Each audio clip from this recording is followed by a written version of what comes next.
19번. 식사 후 바로 수영을 해도 실제로 쥐가 나지 않습니다. 어렸을 때 한 번쯤은 이 말을 들어봤을 겁니다. 식사 후 30분 기다리고 수영하라는 이유는 바로 배에 쥐가 나서 익사할 수 있기 때문이었습니다. 식사 후 쥐가 나서 익사할 확률은 백상아리가 다가와서 여러분을 통째로 삼킬 확률만큼이나 낮습니다. 수영 후에 음식을 먹으면 쥐가 난다는 과학적 근거는 전혀 없습니다. 수영하면서 먹지만 않으면 샌드위치도 망치지 않고 수영장도 더럽히지 않을 수 있습니다. 음식의 의학적 효과에 대한 해로운 속설도 있습니다. 18번. 지방을 먹는다고 해서 살이 찌는 것은 아닙니다.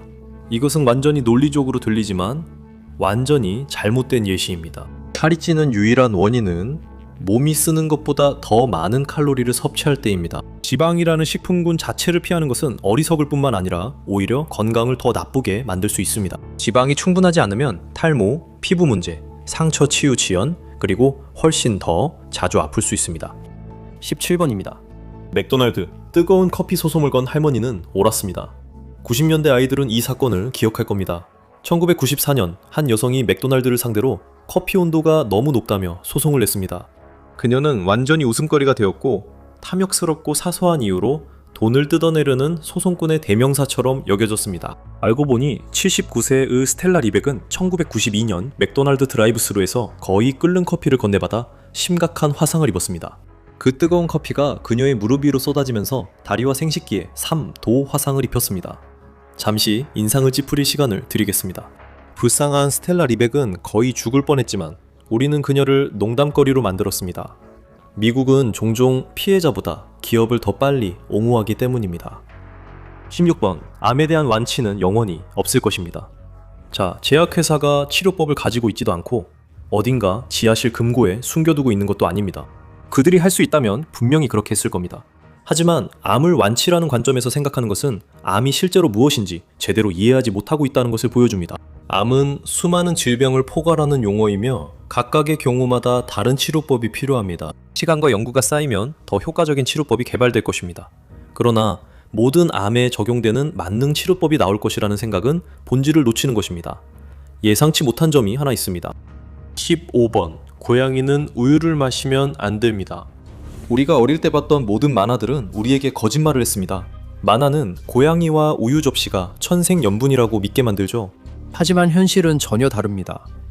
고양이들이 어릴 때는 우유를 좋아할 수 있지만 자라면서 우유를 소화시켜주는 효소가 몸에서 사라집니다.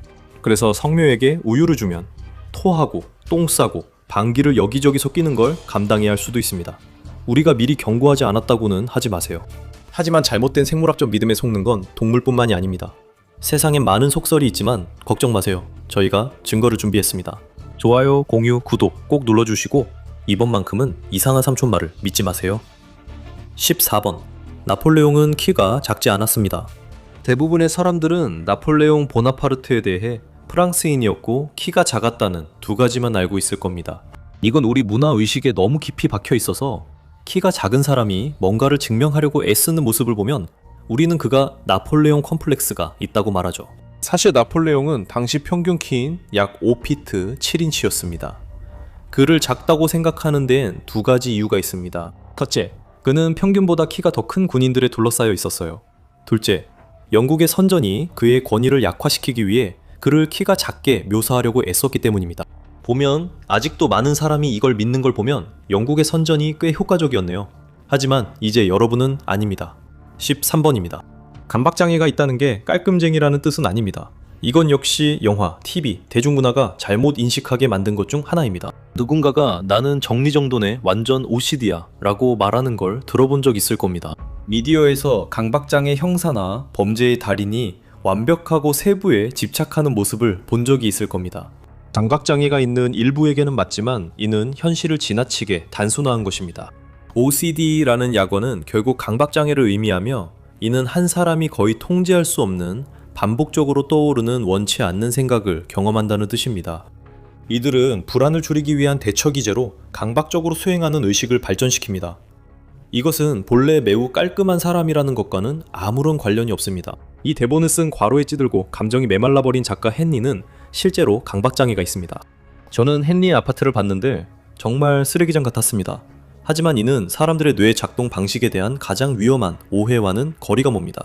가장 위험한 오해는 12번입니다.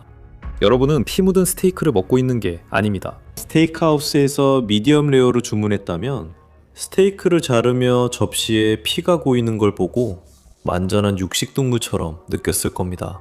하지만 그 액체는 실제로 피가 아닙니다. 그렇게 보일 수는 있지만요. 사실 그것은 물과 미오글로빈이라는 흔한 근육 단백질이 섞인 것입니다. 그리고 이것은 음식과 식사에 대한 오해, 빈산의 일각에 불과합니다. 11번 면도를 한다고 해서 털이 더 굵거나 빨리 자라는 것은 아닙니다. 이것은 사춘기에 접어들면 갑자기 듣게 되는 이상한 상식 중 하나입니다. 얼굴이든 다리든 면도를 하면 다음에는 털이 더 빨리, 더 굵게 자랄 거라고 기대하기랍니다. 이것은 사실이 아닐 뿐만 아니라 실제로 거의 100년 전인 1928년에 임상 연구를 통해 반박된 내용입니다.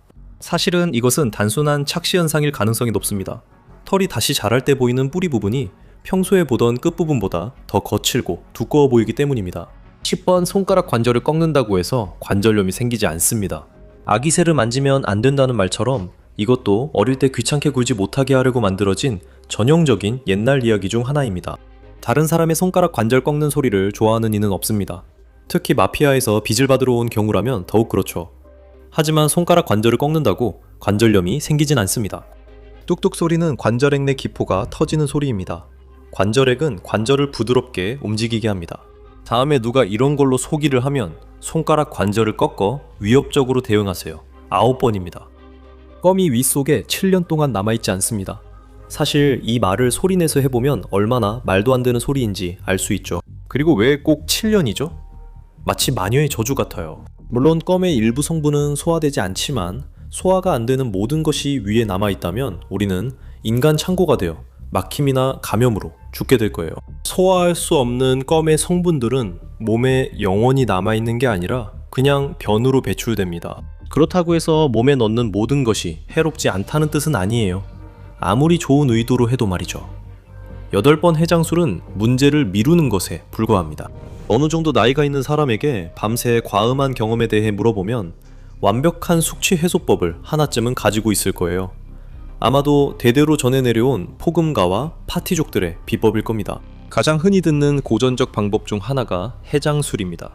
이 말은 전날 밤에 마셨던 술을 조금 더 마셔서 숙취의 증상을 완화하라는 뜻입니다. 하지만 곰곰이 생각해보면 그 조언은 사실 계속 취해 있으면 숙취가 오지 않는다는 말과 다를 게 없습니다. 해장술은 결국 숙취의 증상을 잠시 밀어줄 뿐입니다. 해장술은 오히려 숙취를 악화시킬 수 있으니 물을 충분히 마시고 든든한 아침 식사와 충분한 휴식을 취하는 것이 좋습니다. 물론 이런 잘못된 조언이 이것만 있는 건 아닙니다. 세대를 거쳐 내려온 잘못된 건강 조언들이 많죠.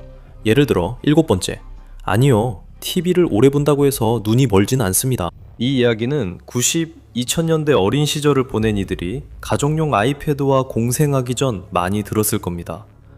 하지만 어릴 때 TV 바로 앞에 바짝부터 포켓몬이나 파워레인저를 보며 자란 아이였다 해도 걱정하지 마세요. 그게 시력이나 눈 건강에 장기적으로 영향을 주지는 않습니다.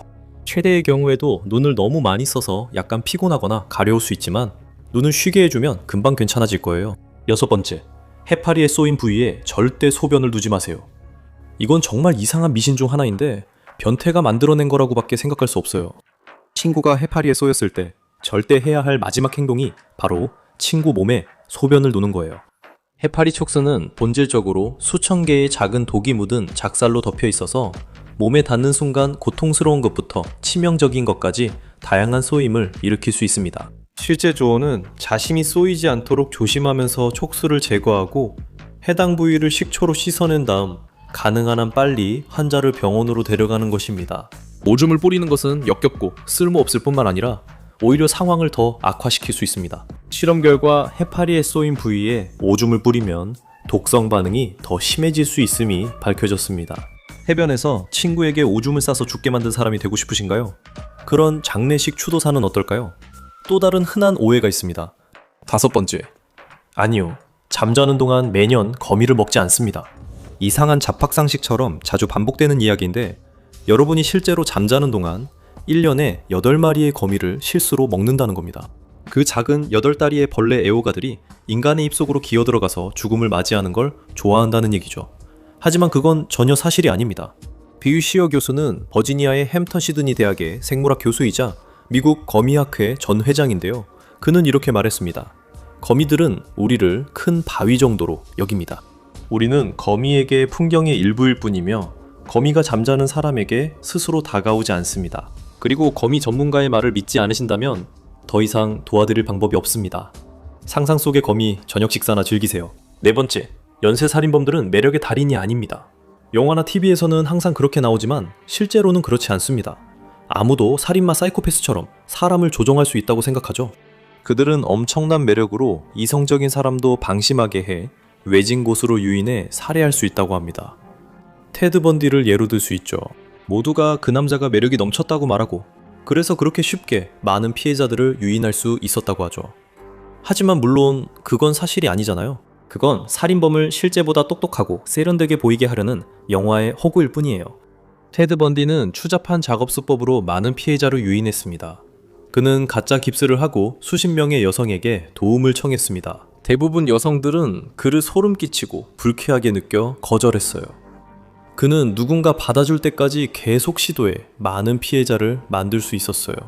세 번째, 성관계가 질을 영구적으로 느슨하게 만들지 않습니다. 아마 친구나 알파남성 팟캐스트 듣는 지인이 있다면 이런 얘기 들어봤을 거예요. 체포영장 나온 남자들이 진행하는 팟캐스트 말이죠. 왜냐하면 신화 속의 뱀파이어들처럼 그들은 처녀에 대해 이상한 집착을 가지고 있기 때문이죠.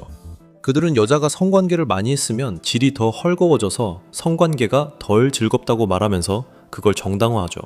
그건 완전히 말도 되는 소리예요. 그 사람들이 하는 말은 다 그렇죠. 질은 수축하고 이완할 수 있는 근육입니다. 성관계 중이나 바로 직후에는 질이 이완되어 성관계를 더 쉽고 즐겁게 만들어줍니다. 하지만 성관계 후 질은 곧 원래 형태와 크기로 돌아갑니다.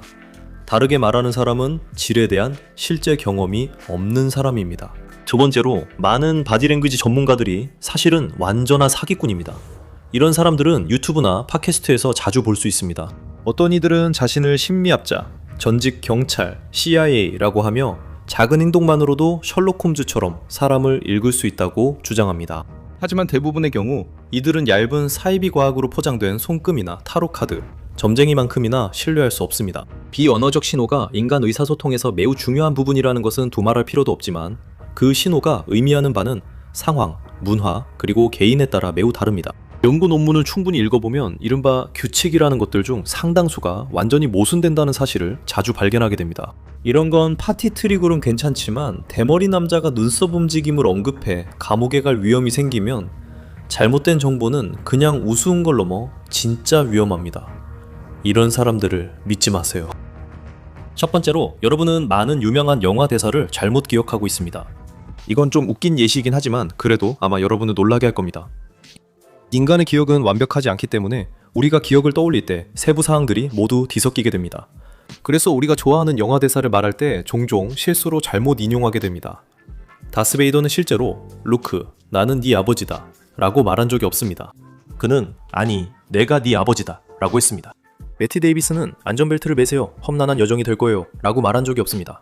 그녀는 안전벨트를 매세요, 험난한 밤이 될 거예요 라고 말했습니다. 넥설공주의 사악한 여왕은 거울아 거울아 세상에서 누가 제일 예쁘니니가 아니라 마법의 거울아 벽에 걸린 거울아 세상에서 누가 제일 예쁘니 라고 했습니다. 또한 조스에서 브로디 서장은 우린 더 큰 배가 필요하겠어가 아니라 당신은 더 큰 배가 필요하겠어 라고 했습니다. 다른 예시도 댓글로 남겨주세요. 우리가 음식에 관한 거짓말이 많다고 했지만 하지만 그 얘기엔 훨씬 더 많은 내용이 있습니다. 진실을 밝히기 위해 식료품점의 흔한 거짓말이 당신을 병들게 했다 영상을 시청하거나 아니면 이 영상을 클릭해보세요.